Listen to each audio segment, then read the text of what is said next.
So if we look at the context of that statement, Romans 9:13, it comes from Malachi 1, verses 1 to 3. Okay.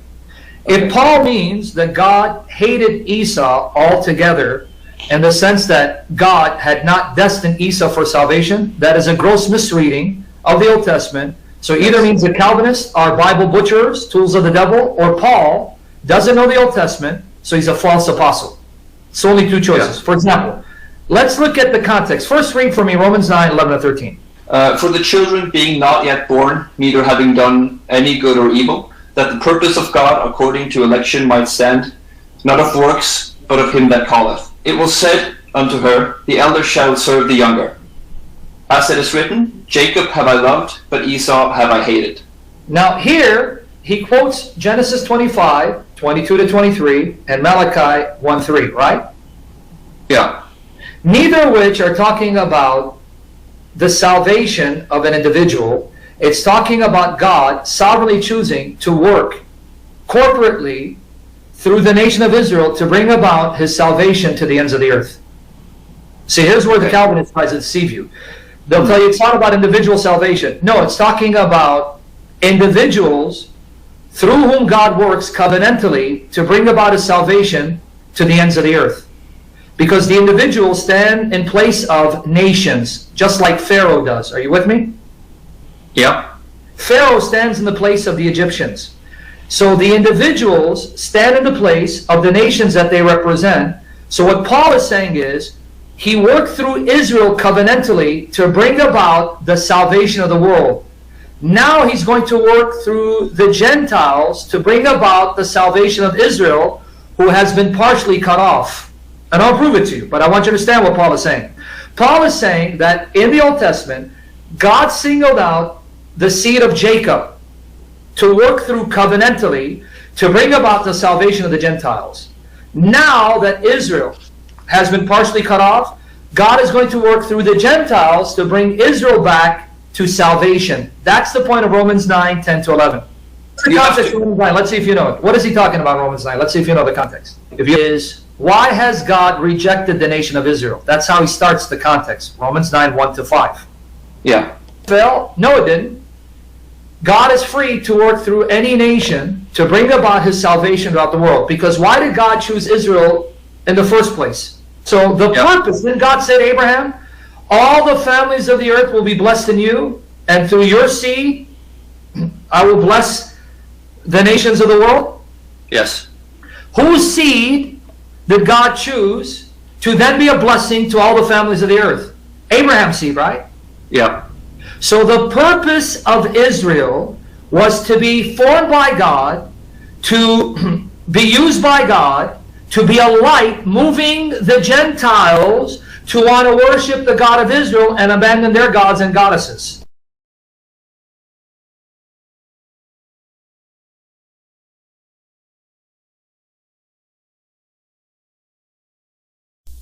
I want to give all the praises and the honor to Yahweh Bahashem, Yahweh Shai Bahashem, Recha HaKwadash, and double honors to the elder apostles, and even the elder bishops of Great Millstone. Honors as well to you, brethren, you fellow believers of this truth, of this ministry, and shalom to the elect.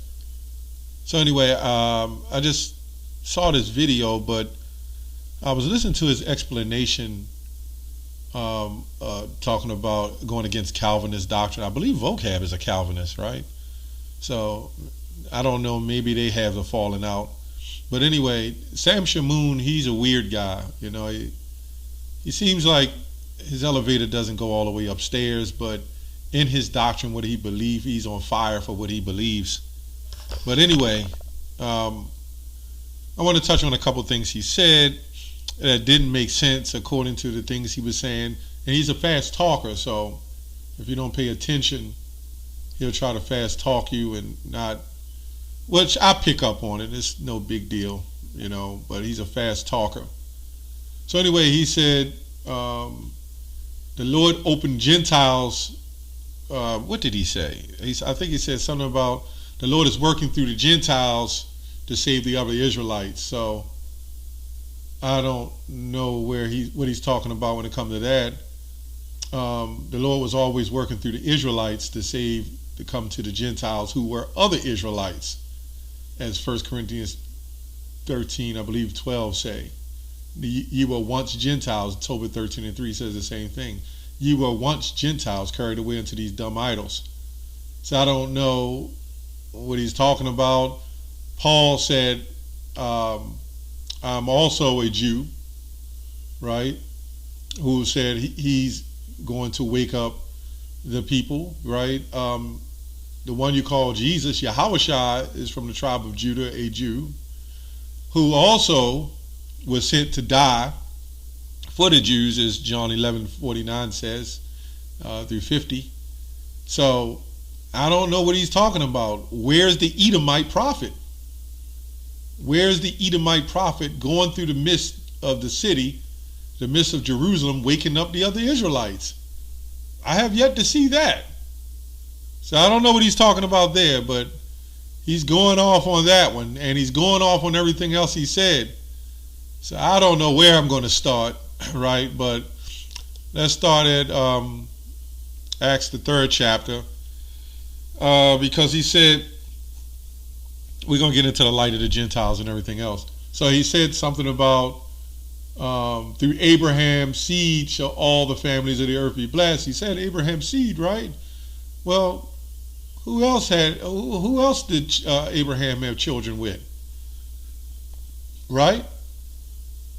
And when you hear the scriptures, it talk about our fathers going back to the seed of Abraham. So who got the blessing?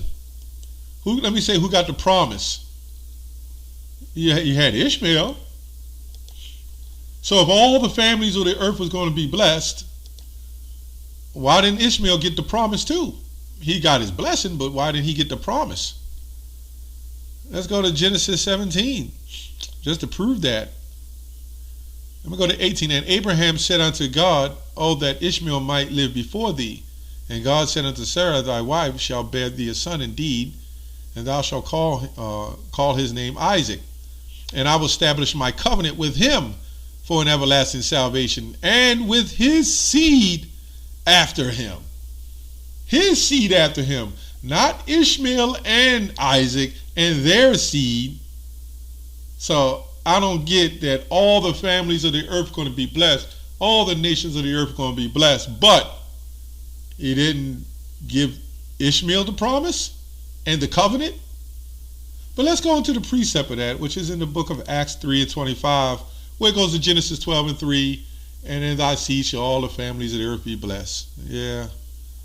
Let's go to Acts 3:25. Ye the children of the prophets and the covenant which God made with our fathers, saying unto Abraham, and in thy seed, which we just read, right, in Genesis 17, shall all the kindreds of the earth be blessed. How do you get blessed? How do other nations get blessed with one particular seed? Man, maybe he's thinking that by him bringing up the other prophets, they're going to reach out and they're going to bless the other people. Well, let's find out. I'm going to go to the blue letter, which we go through this all the time, but this might be for some of you who don't know. The precept of Acts, and you can go to Bible Hub or whatever Bible site you use, and you go to the precepts to it.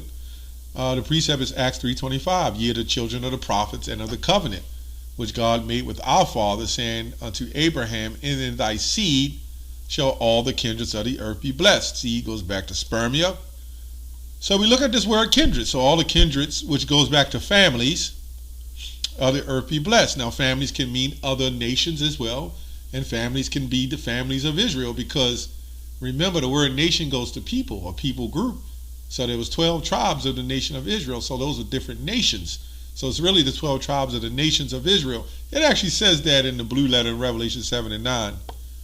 But so all the kindreds, which is G3965, I know this off the top because we go over it all the time. Says lineage running back to some progenitor or ancestry. What is an ancestry?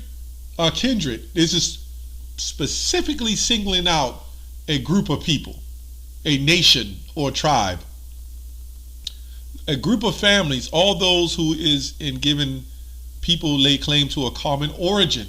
Again, this can't mean everybody. If it's the people giving lay claim a common origin, Then it says the Israelites was distributed into 12 tribes, and this is where you get families. Descended from the 12 sons of Jacob. These were divided into families. There we go. And then I see all the families of the earth shall be blessed.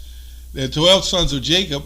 These are divided into families, which were divided into houses. It's easy work on this guy, Sam Shamoun or Shamoun, whatever his damn name is.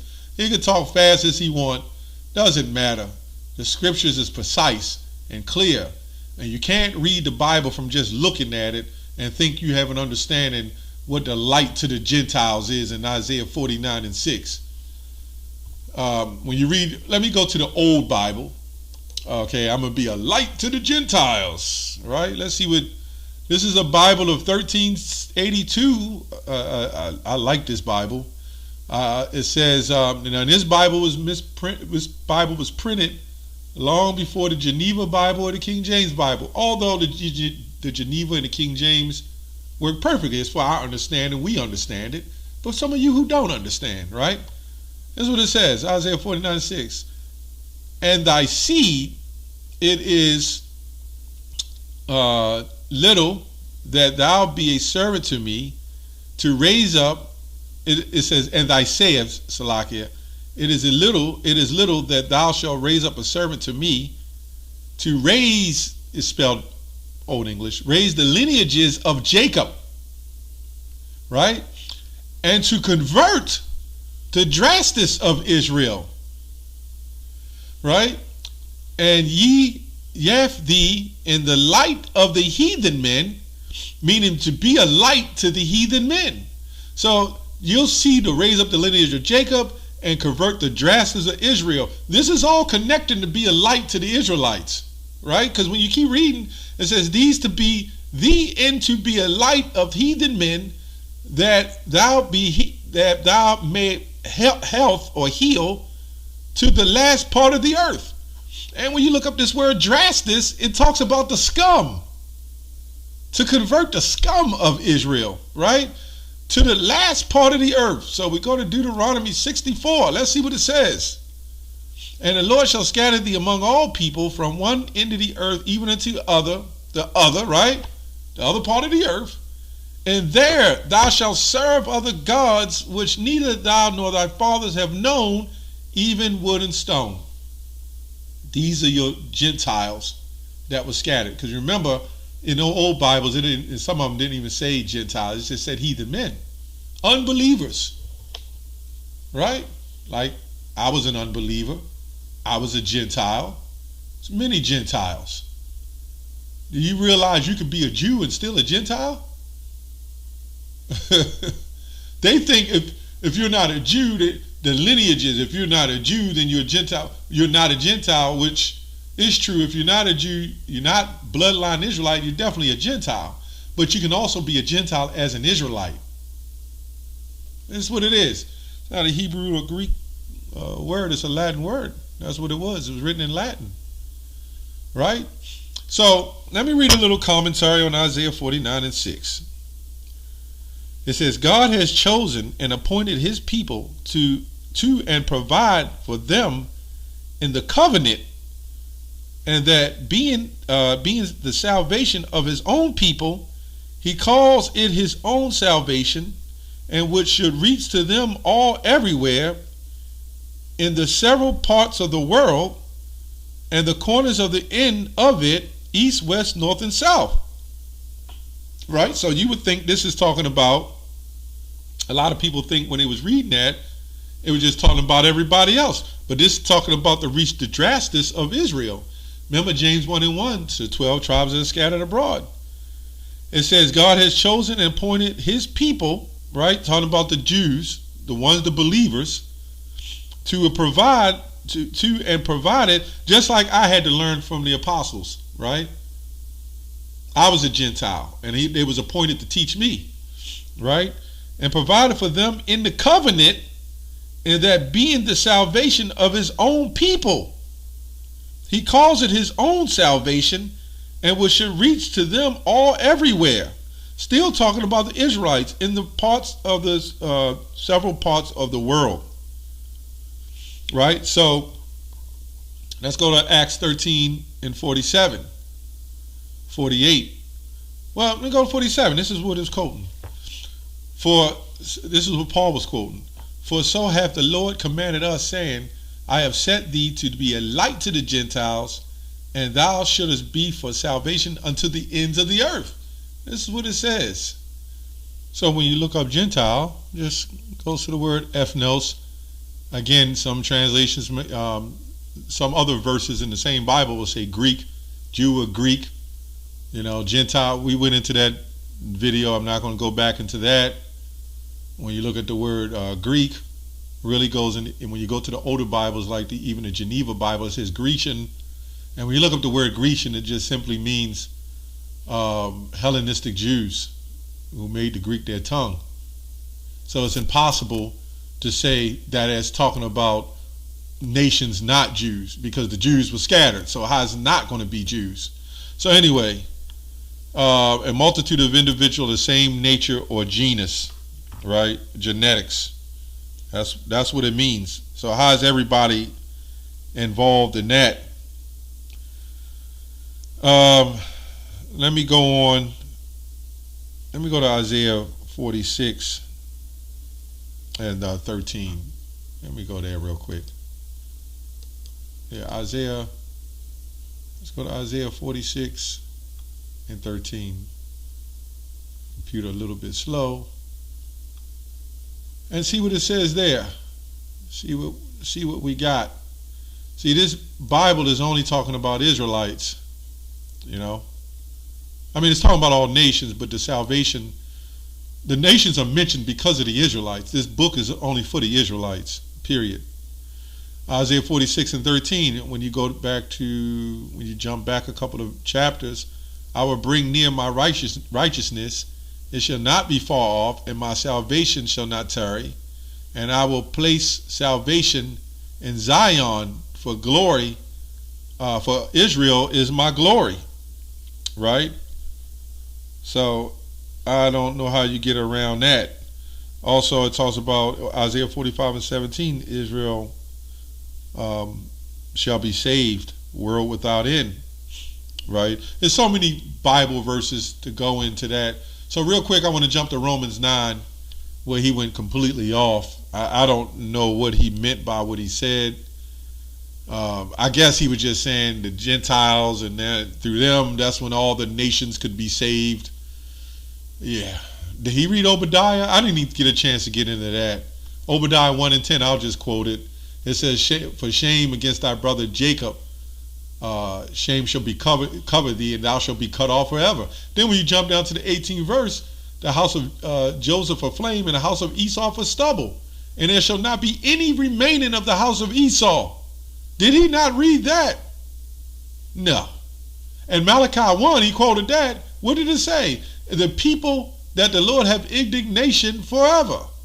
I don't know. This is weird stuff with Christianity, man. Romans 9 says they all want to paint God as this great loving power. But he hates too. It's like they say we hate. Romans 9 and 6. Not though as the word of God has taken on effect, for they are not all Israel, which are Israel. Neither because they are the seed of Abraham, that they all are the children of the promise. Right? Because as I said before, just because you were the seed of Abraham didn't mean you got the promise. But in Isaac shall thy seed be called. That they are the children of the flesh. These are not the children of God, but the children of the promise are counted for the seed. And that cuts Genesis 12 and 3. Right there. So we're going to jump on down to Romans 9:26. And it shall come to pass in the place where it said unto them, ye are not my people, there shall be said unto them, ye the children of the living God. So who's that talking about?